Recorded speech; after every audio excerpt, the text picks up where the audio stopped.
Salut, bienvenue dans Jeu de Puissance. On va parler des Panthers de la Floride. Les Panthers de la Floride qui ont gagné la saison dernière le prix du président. C'est cette équipe qui arrive premier lors de la saison régulière. Donc ils ont fait vraiment une saison énorme. Ils ont fait une saison dont on n'attendait pas. Et pourtant, il y a eu des remous. Ils ont changé d'entraîneur en cours de saison à cause d'un scandale. Joe Kenville est parti et Mr. Brunette est arrivé à sa place. Il a ramené cette équipe jusqu'au second tour des playoffs. Malheureusement, en playoffs, ça a été un peu plus compliqué qu'en saison régulière et ils se sont fait éliminer. Ce qui a coûté d'ailleurs la place à M. Brunette, qui est donc remplacé par un entraîneur très expérimenté, Paul Maurice, qui a 1684 matchs à son actif en NHL. C'est le 4e entraîneur avec le plus de matchs dans la NHL. Paul Maurice, qui était l'ancien entraîneur des Jets de Winnipeg et qui lui a démissionné, on ne l'a pas renvoyé, il a démissionné et il se retrouve à la tête des Panthers de la Floride pour cette nouvelle saison.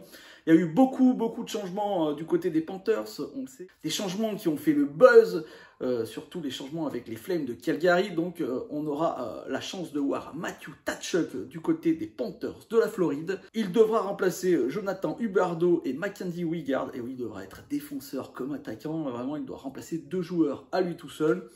Dans tous les cas, Matthew Tkachuk est vraiment attendu du côté du côté de Miami, du côté de la Floride.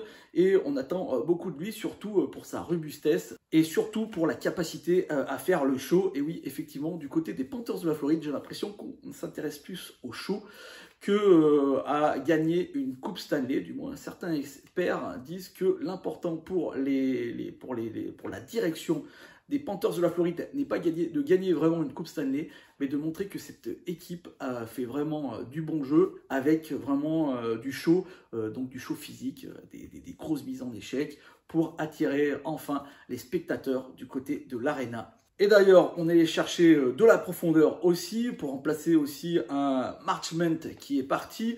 On allait chercher un Nick Cousin, un Colin White, donc des joueurs un peu agressifs, un peu costauds, ce qui va donner une équipe encore, ma foi, très équilibrée. En défense, effectivement, Mackenzie Weegar est parti et ça fait une grosse perte. Mais on allait chercher de l'expérience avec Marc Staal ou Michael Del Zotto. Je ne suis pas sûr que Michael Del Zotto joue beaucoup, mais Marc Staal pourra faire très bien sur un 3e duo. On va voir tout de suite cette attaque. On y retient même des joueurs qui sont clés dans cette équipe. On pense bien sûr à Alexander Barkov, qui est très bon offensivement, mais qui est très bon aussi défensivement. C'est un joueur un peu à la Patrice Bergeron. C'est un joueur qui est vraiment très bon des deux côtés de la patinoire. Ce que adorent les franchises de hockey, des joueurs très complets. Il sera bien secondé donc par Matthew Tkachuk, mais Carter Verhaeghe a fait une très belle saison lui aussi. Sam Reinhart, qui venait des Sabres de Buffalo, a été content à mon avis de se retrouver en Floride et de pouvoir jouer des playoffs. On verra Sam Bennett qui est lui aussi venu des Flames de Calgary et qui a vécu comme une résurrection du côté de la Floride. Donc comme je vous l'ai dit, Nick Cousin et Colin White qui auront sûrement comme centre Anton Lundell. Anton Lundell, un jeune qui a vraiment été, moi il m'a impressionné la saison dernière. Une 4e ligne un peu plus costaud, un peu plus expérimenté. Du côté de la défense, on a toujours un des meilleurs défenseurs de la NHL avec Aaron Ekblad. On a donc récupéré Marc Staal qui jouera sûrement sur le 3e duo. Gustav Forsling a été très bon la saison dernière. Rutka Gudas qui reste encore un joueur d'impact. Et quand je dis d'impact, c'est vraiment d'impact. C'est un des meilleurs joueurs en termes de mise en échec. Il en met énormément. Et du côté des cages, on n'a pas beaucoup changé là non plus. On pourra retrouver Sergei Bobrovsky qui a fait enfin une très bonne saison du côté des Panthers de la Floride. Et il sera secondé par le jeune gardien Spencer Knight. On attend beaucoup de lui et j'espère que cette saison, on le verra un peu plus jouer. Là aussi, du côté des gardiens, c'est des valeurs sûres. C'est une équipe qui, au final, n'a pas énormément changé, même s'ils ont perdu un très bon passeur comme Jonathan Huberdeau. Mais bon, on sait que Matthew Tkachuk peut être un énorme joueur lui aussi.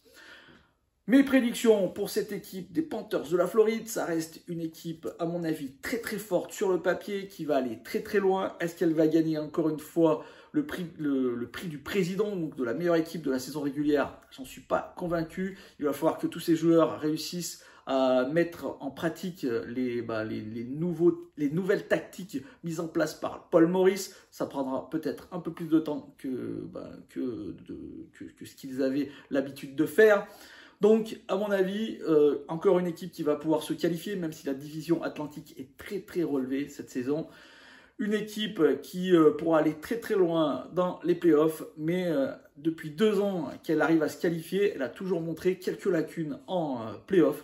On espère que cette saison, ça pourra aller un peu mieux pour elle. Et si c'est le cas, ça deviendrait vraiment un énorme outsider pour gagner une Coupe Stanley.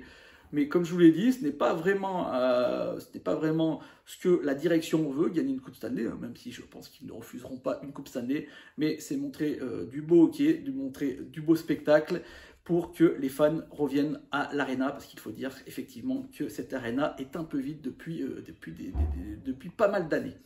Voilà, j'espère que cette petite vidéo vous a plu. Si c'est le cas, n'hésitez pas à me faire un petit like, un petit commentaire ou à la partager. Moi, je vous dis à bientôt pour parler des Kings de Los Angeles. Ça sera demain. Ciao!